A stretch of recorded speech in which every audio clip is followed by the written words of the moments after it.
자, 조세 부과의 효과와 보조금 지급의 효과에 대해서 이야기를 해보도록 하겠습니다. QP 평면에서 가장 평범한 형태의 이제 수요곡선과 공급곡선을 전제로 할 거고요. 1번 소비자에게 종가세가 부과되면 시장 수요곡선 아래로 평행이동한다라고 합니다. 자, 종가세가 부과가 된다면은 이제 수요곡선 있잖아요. 이 수요곡선이 이제 어찌됐건 세금을 부담을 해야 되기 때문에 변화하게 됩니다. 그런데 일단은 그 종량세라는 게 있었어요. 이 종량세의 경우는 그 수요곡선이 움직이는 게 맞아요.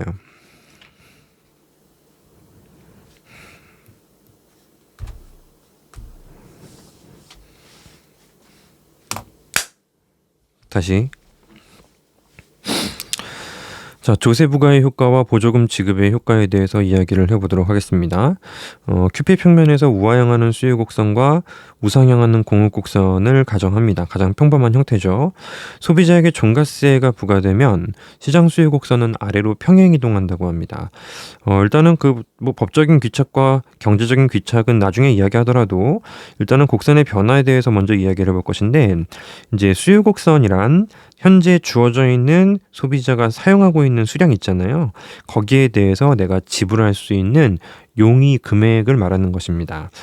따라서 현재 내가 예를 들어서 Q0만큼 소비하고 있으면은 이만큼 지불이 가능하다라는 게 바로 수요곡선의 의미를 말하는 것인데, 예를 들어 얘가 1,000원이었어요. 만약에 종가세, 그러니까 퍼센트로 따지는 거죠. 종가세가 10% 부담이 이제 들어가게 되면은 어차피 소비자가 누리는 편익은 달라지지 않습니다. 내가 낼 수 있는 금액이 1,000원이었는데 그중에 10%를 제외하고 나머지 부분만 이제 생산자에게 지급 가능하다라는 상태로 바뀌는 것이죠. 따라서 이런 변화가 발생합니다. 여기 이제 1,000원 낼 수 있었는데 이제는 미안해, 900원밖에 낼 수가 없어 하면서 이 부분이 10% 하락하게 될 것이고, 그리고 또 하나의 사례를 들어보죠. 여기 이제 500원이라는 수치가 있었어요. 내가 Q1만큼 소비하면은 500원을 낼 수 있었는데 이때도 10%를 내야 되잖아요. 10%를 내야 되기 때문에 미안하지만 내가 이제 50원은 세금을 내야 된다. 따라서 이 크기가 450원으로 떨어지게 되는 것입니다. 따라서 현재 주어져 있는 이제 균형 자체, 이제 균형은 공급곡선까지 필요한 것인데, 이제 수요곡선만 보자면은 모든 영역에서 이제 조금씩 10%씩 떨어지는 충격이 생기는 거예요. 이제 왼쪽으로 가면 더 많이 떨어지고 이제 오른쪽으로 가면 더 이제 덜 떨어지게 되는 것이죠. 따라서 수요곡선은 이렇게 이제 평행 이동하는 것이 아니고 회전 이동하면서 아래로 내려오는 것입니다. 따라서 여기 이제 평행 이동한다가 틀렸어요. 종가세는 기본적으로 그래프가 변화할 때 평행하게 이동하진 않습니다. 두 번째, 수요곡선이 수평선으로 주어져 있는 경우 물품세의 조세 부담은 모두 공급자에게 귀착이 된다라고 합니다. 이것도 그림 그려보면 간단히 해결은 돼요. 이제 일반적인 평범한 우상향하는 공급곡선을 전제를 할 것이고, 이 우상향하는 공급곡선을 전제를 하고 QS라고 하죠. 또는 S라고 해도 괜찮습니다. S라고 할까요? 이제 수요곡선이 수평선이에요. 수요곡선이 수평선으로 이렇게 설정이 되고 있습니다. 만약에 그 물품세, 이제 종량세라고 합시다. 물품세가 T 곱하기 이제 Q라는 이제 세금이 부과가 된다라면은 이제 법적으로 누구에게 귀착이 되었는지는 사실 중요하지 않습니다만, 이제 기업이라고 한번 해볼게요. 기업의 공급곡선이 받아야 할 금액이 이제 더 늘어나는 것이기 때문에 모든 영역에서 이제 T만큼 상승하는 충격이 발생하게 됩니다. 그래서 T만큼 상승하게 되는데요. 보시는 것처럼 균형점은 바뀌지 않잖아요. 어차피 소비자 주머니에서 낼 수 있는 돈은 여기도 뭐 예를 들어 1,000원이라고 한다면은 그게 바뀌는 건 아니에요. 따라서 이제 균형 수량이 바뀝니다. 균형 수량이 바뀌는데 Q0에서 Q1으로 떨어지는 과정에서 소비자가 직접 지불한 금액은 달라지지 않기 때문에 생산자만 이제 T만큼 가격이 떨어지면서 이제 100% 부담을 하게 되는 것이죠.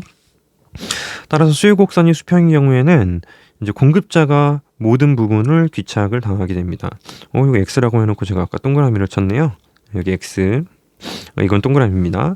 3번 종량세를 부과하면 기울기의 절대값이 더 큰 곡선을 갖는 주체가 조세로 인한 귀착이 더 크다라고 합니다. 이것도 그림 한번 그려볼게요. 이제 QP 평면을 전제를 할 것이고 어떤 거든 먼저 이제 상관없어요. 공급 곡선을 조금 가파르게 그리고 수요 곡선을 조금 완만하게 그린다면은 현재 주어져 있는 균형에서 이제 과세를 때렸을 때 제가 조세 쐐기라는 표현을 썼잖아요. 이 조세 쐐기 법적으로 누구에게 부담이 되건 상관없습니다. 조세 쐐기를 박아보자. T만큼 종량세를 때리게 되면은 눈에 보이죠?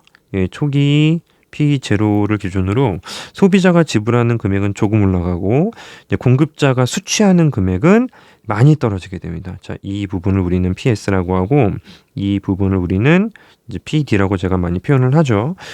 기울기의 절대값이 큰 쪽이 지금 공급자였는데 이쪽에 부담이 더 커요. 기울기의 절대값이 더 큰 곡선을 갖는 주체가 귀착이 더 많아진다. 이렇게 판단을 내릴 수 있습니다. 4번 부가가치세의 경우 소비자 가격에 1-세율을 곱한 만큼 생산자가 수취한다. 이건 뭐 이론을 다시 한번 정리하는 셈이 돼버렸는데 일반적으로 우리가 소개를 받고 있는 이제 종량세 아니죠 종가세라는 것은 이제 소비자가 지불한 금액의 일정 비율을 빼앗고 나머지 분만 생산자에게 이렇게 가져가라. 일반적인 경우는 이렇게 되어 있는데 부가가치세의 경우는 달라요. 우리 영수증 보시면 아시잖아요. 이제 생산자가 이만큼 가격을 설정한 다음에 거기에 1+T가 붙은 걸 소비자에게 받아라. 이걸 보고 우리는 부가가치세라고 부르고 있습니다. 따라서 요거 이제 틀렸어요. 생산자가 낸 금액에 부가가치세 10%가 붙는다면은 1.1을 곱해서 부가가치세가 설정이 되는 거였죠. 틀린 거지.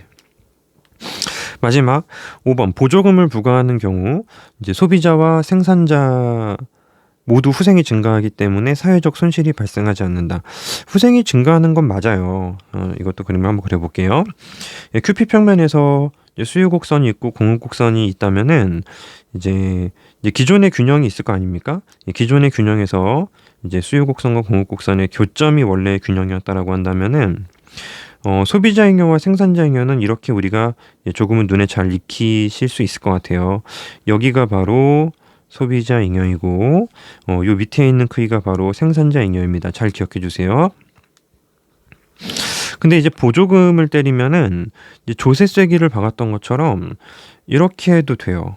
이렇게.